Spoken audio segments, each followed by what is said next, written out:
Because in the faces of those young veterans who come back from Iraq and Afghanistan, I see my grandfather, who signed up after Pearl Harbor, marched in Patton's army, and was rewarded by a grateful nation with the chance to go to college on the GI Bill. In the face of that young student who sleeps just 3 hours before working the night shift, I think about my mom, who raised my sister and me on her own while she worked and earned her degree, who once turned to food stamps but was still able to send us to the best schools in the country with the help of student loans and scholarships.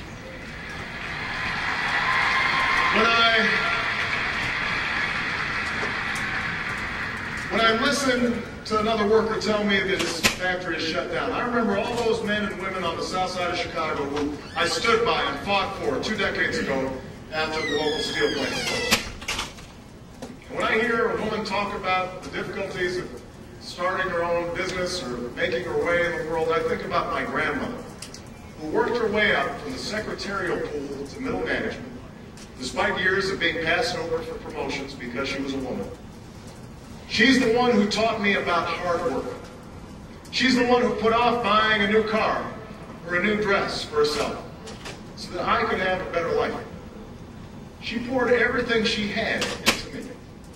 And although she can no longer travel, I know that she's watching tonight and that tonight is her night as well.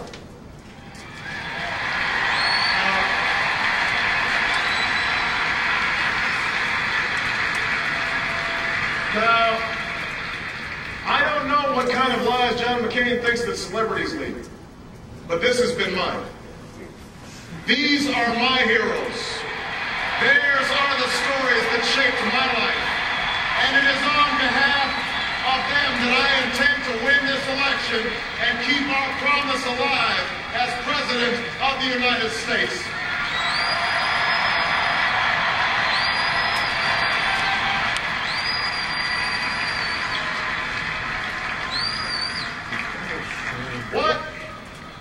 What is that American promise?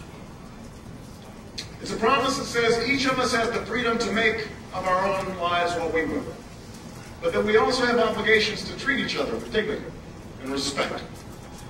It's a promise that says the market should reward drive and innovation and generate growth, but that businesses should live up to their responsibilities to create American jobs, to look out for American workers, and play by the rules of the road. Ours is a promise that says government cannot solve all our problems. But what it should do is that which we cannot do for ourselves. Protect us from harm and provide every child a decent education. Keep our water clean and our toys safe. Invest in new schools and new roads and science and technology. Our government should work for us, not against us. It should help us, not hurt us. It should ensure opportunity not just for those with the most money and influence, but for every American who's willing to work. That's the promise of America. The idea that we are responsible for ourselves, but that we also rise or fall as one nation.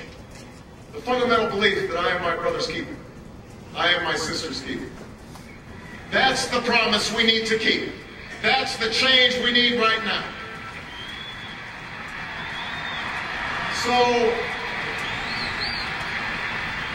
So let me spell out exactly what that change would mean if I am president. Change means a tax code that doesn't reward the lobbyists who wrote it, but the American workers and small businesses who deserve it.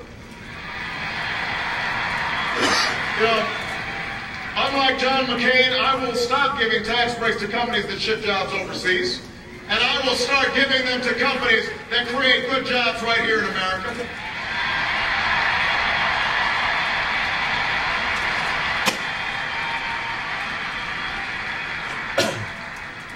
I'll eliminate capital gains taxes for the small businesses and startups that will create the high-wage, high-tech jobs of tomorrow. Listen now, I will cut taxes for 95% of all working families. Because in an economy like this, the last thing we should do is raise taxes on the middle class.